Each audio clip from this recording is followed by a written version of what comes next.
은혜와 사랑이 교우 여러분과 함께 하시기를 축원합니다. 한 주간 잘 지내셨어요? 네, 감사합니다. 10월 달엔 비가 많이 내렸습니다. 비가 제법 내렸던 어느 날 운동하려고 장평전길을 걸었습니다. 저는 시간 여유가 있으면 멀리 다리를 건너 돌아오지만 좀 시간이 좀 촉박하다 할 땐 징검다리를 건너서 오기도 합니다. 비가 많이 오면 이 하천물은 금세 수위가 올라가고 흙탕물이 되어 흘러갑니다. 비가 그치고 난 지난주는 하늘과 들판이 전형적인 가을색으로 물들었죠. 이틀 전에 장평천은 물이 빠져서 평상시 수위가 되었고요. 징검다리를 이렇게 건널 때 보니까 평소보다 물색이 맑아져서 바닥이 보일 정도가 되었습니다.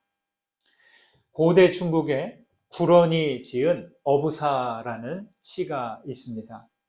구런은 초나라의 충신으로 모함을 받아서 쫓겨난 뒤로 의기소침한 채로 강가를 거닐고 있었습니다. 이때 고기잡이 노인이 구런을 알아보고 어떻게 된 일인지 까닭을 물어보았어요. 이에 구런이 말합니다. 온 세상이 흐려 있는데 나만이 홀로 맑고 무사람이 취해 있는데 나만이 홀로 깨어 있다. 그래서 쫓겨난 것이다. 이렇게 말이죠. 이어서 또 말합니다. 새로 머리를 감은 사람은 반드시 갓을 털고 새로 몸을 씻은 사람은 반드시 옷을 턴다라고 말했습니다. 이 내용이 말하는 건 그런 거죠. 구런은 먼지투성이 세상과 타협하지 않고 물들지 않겠다 하는 그런 자기의 의지를 드러냈습니다. 이에 어부가 화답합니다. 창랑의 물이 맑거든 내 갓근을 씻고 창랑의 물이 흐리거든 내 발을 씻으리라. 창랑지수 청해면 가히 타고염이요 창랑지수 탁해면 가히 타고족이라. 이런 말입니다. 그래서 이 말을 줄이면 청사 타경, 탁사 탁족 이렇게 줄입니다. 청사, 그러니까 물이 맑으면 가스끈을 씻고 물이 흐리면 발을 씻는다. 그런 말이에요. 이 구런의 시를 또 이렇게 떠올리고 있는데 연이어서 구한말 우리 제천 출신 인물 탁사 최병원 목사님이 생각났습니다. 최병원 목사는 우리 신월동이 고향이고요. 유학자로 과거 시험에 응시했지만 당시 구한말 혼탁한 세상에서 사회에서 뜻을 세우지 못하고 낙심하던 중에 선교사를 만나서 기독교로 개종하고 목회자와 신학자가 되었습니다. 그래서 우리 감리교 선교사였던 아펜셀로 목사님이 정동감리교회 1대 담임자였는데 그 뒤를 이어서 2대 담임자로 우리 탁사 최병원 목사님이 되었죠. 최병원 목사님의 호가 탁사인데 이 탁사가 지금 말씀드린 구런의 시에서 따온 것으로 알려져 있습니다. 여러분 봉양에 가면 유명한 또 명승지가 있죠. 봉양에 탁사정 있잖아요. 제가 지금 다 알려드렸는데 봉양의 탁사정이 바로 여기 구런의 시에서 따온 것입니다. 탁사, 이 뜻이 뭘까요? 나를 씻는다 이런 뜻입니다. 세상의 시루는 탁할 때도 있고 맑을 때도 있어요. 그렇죠? 그 속에서 살면서 나도 모르게 우리의 마음과 생각이 탁해지고 추한 생각들로 오염되곤 합니다. 사람들은 그래서 상황에 따라서 갓을 씻기도 하고 발을 씻기도 합니다. 그러면 우리 신앙인들은 어떻게 해야 할까요? 우리는 갓과 발만을 씻는 것에 그치지 않고 언제나 하나님의 은혜와 진리에 몸과 마음을 씻어야 할 것입니다. 오늘은 종교개혁주일입니다. 16세기에 얀 후스, 마르틴 루터, 장 칼뱅, 울리 쯔빙글리, 그 많은 종교개혁가들이 기독교가 탁해졌을 때 은혜와 진리와 믿음으로 자신을 싣고 개혁 운동을 이끌어갔습니다. 종교개혁가들이 내세운 5표가 있습니다. 오직 믿음, 오직 은혜, 오직 성경. 이 3가지만 주로 말하는데 2가지가 더 있죠. 오직 그리스도, 오직 하나님께 영광, 이렇게 5가지를 말합니다. 여러분, 세상이 탁하든지 맑든지 여러분은 언제나 은혜와 진리와 믿음으로 자신을 씻으며 나 자신을 탁사하면서 그리스도와 동행해 가시는 모두가 되시기를 주의 이름으로 축원드립니다. 여러분, 인생의 끝자락에 이르게 되면 어떤 심정이 들까요? 감사와 충만함, 슬픔과 후회, 허전함과 우울함, 알 수 없습니다. 어떨지는 그때 가봐야 알겠지만 사는 동안 최대한 후회와 우울한 일들을 줄여가고 감사 제목들을 모으며 지나야겠다, 이런 생각을 합니다. 늦게 사도로 부름을 받아 전도자로 지낸 바울도 인간이 갖는 회한과 아쉬움을 보입니다. 바울 사도는 디모데에게 보낸 편지 끝에서 생애 마지막에 선 사람처럼 말합니다. 오늘 말씀 보실까요? 7절과 8절을 보십니다. 같이 읽습니다. 7절, 8절. 나는 선한 싸움을 싸우고 나의 달려갈 길을 마치고 믿음을 지켰으니 이제 후로는 예비되었으므로 주 곧 의로우신 재판장이 그 날에 내게 주실 것이며 내게만 아니라 주의 나타나심을 사모하는 모든 자에게도니라. 바울은 감옥에서 죽음을 앞두고 있는 것처럼 보입니다. 여러분, 구약에서 제사를 드릴 때 제물 위에 포도주와 독주를 붓는 그런 의식이 있어요. 그런데 약간만 붓는 게 아니라 그 담겨진 잔에 있는 것을 다 부어버려요. 그처럼 전제 제사라고 하는데 자신이 마지막이 다가왔다고 말합니다. 마지막이 다가왔다는 말에 바울의 쓸쓸함이 느껴집니다. 누구나 마지막 때를 맞겠지만 여러분, 허무한 끝은 아닐 것입니다. 그의 여정은 선한 싸움을 싸우고 달려갈 길을 마친 믿음의 길이었습니다. 바울은 의로운 재판장께서 충성의 보상으로 의의 면류관을 주실 것을 또한 확신합니다. 바울의 말은 자기만을 위한, 자기 위로만을 위한 말이 아니라는 거죠. 동시에 디모데 역시 복음 전도자의 사명을 다 감당하도록 격려하기 위함입니다. 이 길은 혼자만이 아니라 디모데를 비롯한 모든 소명자들이 가야 하는 길이기 때문이죠. 여러분, 복음 진리의 길을 따라 끝까지 나아가도록 하는 그 원동력은 무엇일까요? 복음을 증거하기 위해 자신을 모두 부어드리는 그 아낌없는 헌신과 용기는 어디서 주어지는 것일까요? 우리도 바울처럼 인생의 끝자락에 설 때까지 믿음을 지켜 달려갈 길을 마칠 수 있을까요? 누군가 별이 빛나는 창공을 보고 가야만 하는 길에 지도를 읽을 수 있던 시대는 얼마나 행복했던가라고 했습니다. 문화평론가 김은교는 아쉬워하기를 오늘날에는 도시의 황홀한 불빛이 별빛을 가려놓았고 오늘날은 길을 인도하는 것은 지도가 아니라 내비게이션이 되었다라고 아쉬워했습니다. 그래서 사람들은 내비를 따라 길을 잘 찾아가기는 하지만 참된 진리의 길은 모른 채 인생을 삽니다. 그러나 우리 그리스도인들에게는 하나님의 은총이 별빛이 되고 진리의 말씀이 지도가 된다는 사실을 기억하셔야 됩니다. 여러분은 은총의 별빛과 진리의 지도를 찾아 길을 찾아가고 있습니까? 이어령 교수님은 작고하기 전에 가진 인터뷰에서 유언을 남기듯 말했습니다. 한번 들어보세요. 여행자가 될 텐가, 승객이 될 텐가, 그것부터 결정해야지. 승객은 프로세스, 과정이 생략돼 있어. 집 한 채 갖는 게 목표다? 집들이 하고 나면 허무해서 어떻게 살아? 그러면 어떻게 살아야 합니까? 집에 안주하면 안 되나요? 이렇게 인터뷰어가 되묻자, 프로세스, 집이 아니라 길 자체를 목적으로 삼게나. 역설적이지만 꿈이 이루어지면 꿈에서 깨어나는 일밖에는 남지 않아. 그래서 돈키호테는 미쳐서 살았고 깨어나서 죽었다고 하잖나. 상식적인 사고로는 이해가 안 되는 헛소리일 수도 있어. 하하.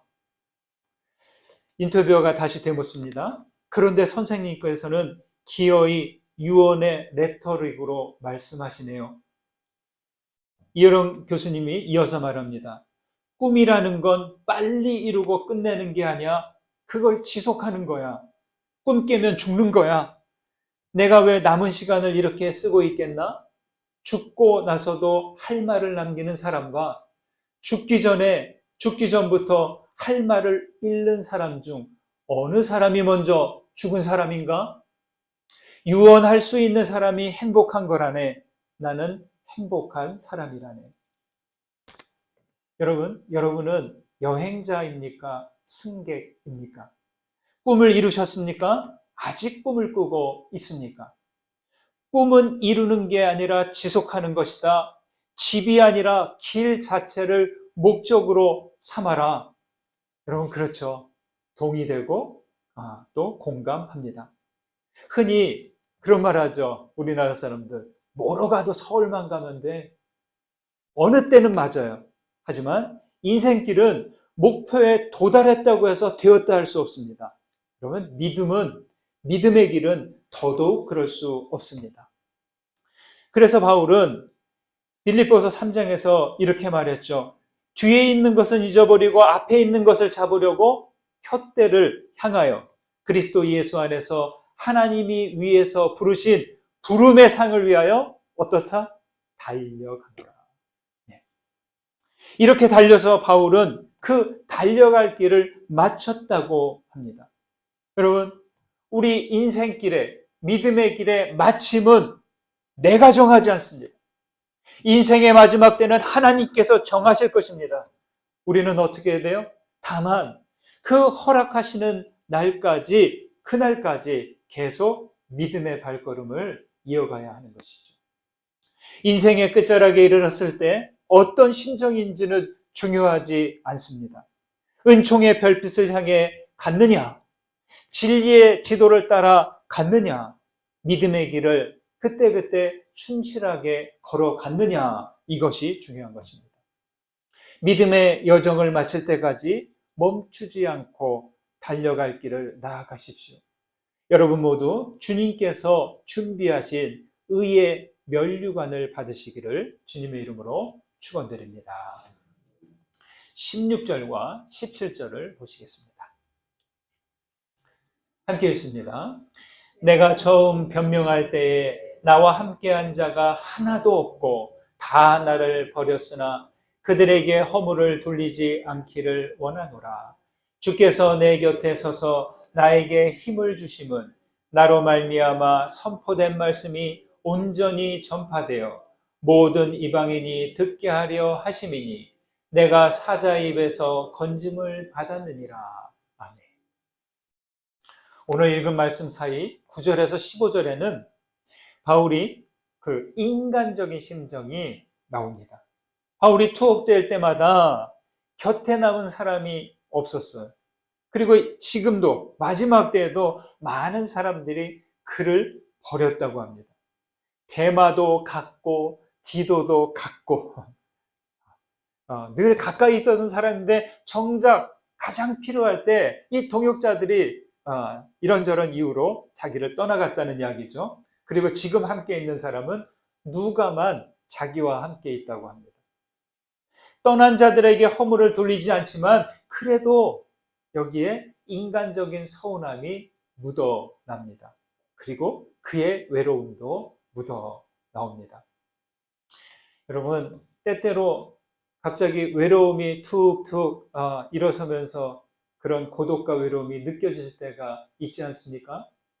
저는 외로움이 느껴질 때 정호승님의 시 수선화를 떠올립니다. 울지 마라, 외로우니까 사람이다. 살아간다는 것은 외로움을 견디는 일이다. 공연이 오지 않는 전화를 기다리지 마라. 눈이 오면 눈길을 걸어가고 비가 오면 빗길을 걸어가라. 갈대숲에서 가슴 검은 도요새도 너를 보고 있다.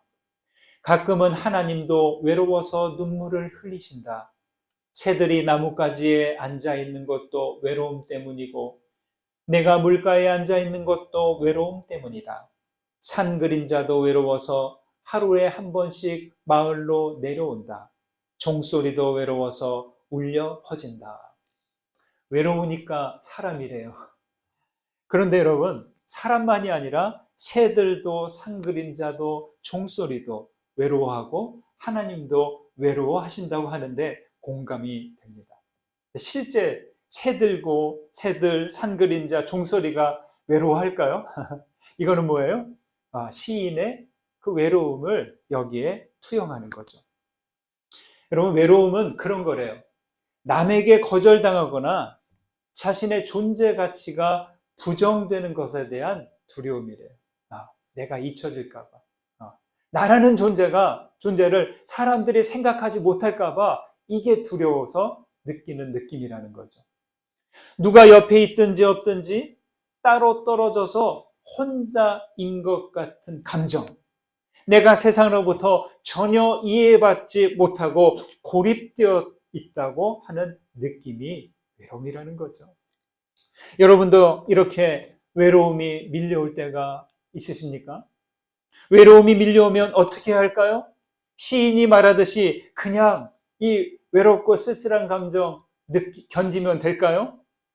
바울은 외로움이 일어날 때 바울이 이렇게 깨달은 비결이 있어요. 뭐냐? 여기 말하잖아요. 함께 하시는 주님을 생각했어요. 17절에 곁에 서다. 곁에 계신 하나님께서 힘을 주신다라고 하는데 곁에 서다는 파리스테미라고 합니다. 이렇게 생각하는 이유는 복음 사역을 도와 이끌어 주셨고 어려울 때마다 항상 자기를 건져내 주신 주님의 신실함 덕분입니다. 곁에서 함께 하시는 하나님을 생각하는 일은 여러분 머리로 기억하는 게 아니라 가슴으로 온몸으로 경험하는 일입니다.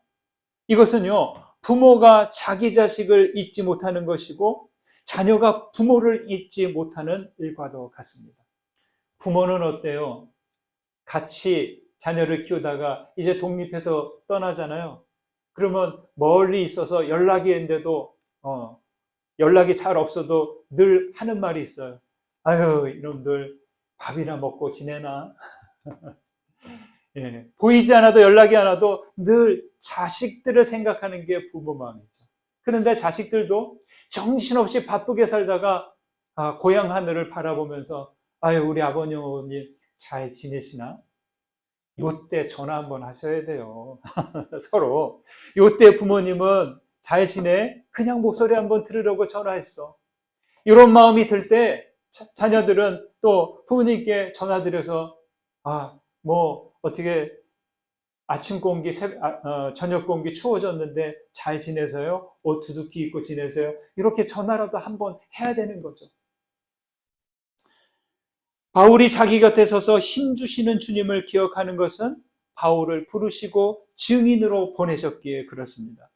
바울은 그래서 항상 하나님께서 예수 그리스도께서 주시는 그 힘으로 채워져 있었습니다. 주께서 내 곁에 서서 나에게 힘을 주신다. 여러분 따라해 보실까요? 주께서 내 곁에 서서 나에게 힘을 주신다. 예. 모든 믿음의 사람들은 외로움에 젖을 때마다 이렇게 극복했다는 거예요. 오늘 예배 시작 때 봉독한 요엘서에서 누구든지 여호와의 이름을 부르는 자는 구원을 얻는다라고 한 것처럼 하나님을 부름으로 외로움을 견뎌내는 겁니다. 모든 믿음의 사람들이 그랬어요. 아브라함이 그랬고, 이삭이 그랬고, 야곱이 그랬고, 요셉이 그랬고, 모세가 그랬고, 다윗이 그랬고, 엘리야가 그랬고, 그리고 우리 시편에 나온 대부분의 시인들이 고난과 고통과 슬픔과 역경 속에서 여호와 하나님을 기억하면서 부르짖었습니다. 그런데요, 세상 사람들은요, 자신의 외로움을 채우기 위해 쫓아가는 게 있어요. 유행을 쫓고, 어떤 모임에 들어가 소속감을 가지려고 하고, 집에서도 TV를 틀어놓고 인터넷을 연결하고 손에서 핸드폰을 내려놓지 못하고 있습니다. 종교도 보면 진리와 은혜와 하나님을 연결시키려 주기보다 많은 종교들이 사람의 욕망을 충족시키기 위해서 복무하는 것 같아요. 네. 오늘날 우리는 다른 외로움을 경험해야 됩니다. 어떤 외로움이냐? 하나님을 목말라 하는 외로움입니다. 목마른 사람이 생수를 찾고 배고픈 사람이 한 그릇의 밥을 소중히 여기듯이 하나님을 목말라 하고 허기진 사람이 하나님을 찾는 것. 바울은 그 목마름과 외로움 속에서 하나님을 찾고 그리스도와 함께 동행해 왔던 것입니다. 주께서 내 곁에 서서 나에게 힘을 주신다. 여러분, 이 말은 하나님의 임재를 경험한 사람들에게 용기를 줍니다. 자, 그런데 제가 이 구절을 묵상하고 있는데 성령께서 이렇게 물으셨습니다. 나는 항상 너와 함께 하는데 너는 내 곁에 서서 나에게 힘이 된 적이 있느냐? 잘 생각해 보세요. 우리는 항상 하나님께서 나와 함께 하시기를 기대하는데 반면 내가 주님 곁에 서서 힘이 되어드린다는 생각은 잘 안 하는 것 같아요. 다 나 중심으로 신앙생활을 하기 때문이죠. 네. 어떻게 하는 것이 주님 곁에 서 있는 일이 될까요? 아유, 주님 제가 무슨 능력이 있다고 제가 하나님께 힘이 되어드리나요? 그렇지 않습니다. 예배로 나오는 것 이 자체가 주님 곁에 있는 거예요. 여러분이 이렇게 예배로 나와 계시나요? 이게 하나님 곁에 있는 거예요. 기도와 묵상할 때 하나님 곁에 있는 게 되는 것이고, 고통받는 자들, 가난한 자들과 함께 할 때 주님 곁에 있는 것이고, 이웃과 함께 이웃을 위한 섬김과 봉사는 주님 곁에 머무는 시간입니다. 언제 어디서나 하나님의 현존하심을 기억하는 일, 하나님을 찾을 때 우리는 하나님 곁에 있는 것입니다. 사랑하는 여러분, 우리 곁에서 힘을 주시는 주님을 생각하시고 동시에 우리가 어떻게 주님과 함께 할 것인가를 항상 생각하십시오. 주님과 함께 그렇게 믿음의 길을 달려가서 그 길을 끝내 마치시기를 주님의 이름으로 축원드립니다. 바른 은혜 생각하면서 거듭의 기도 드리십니다.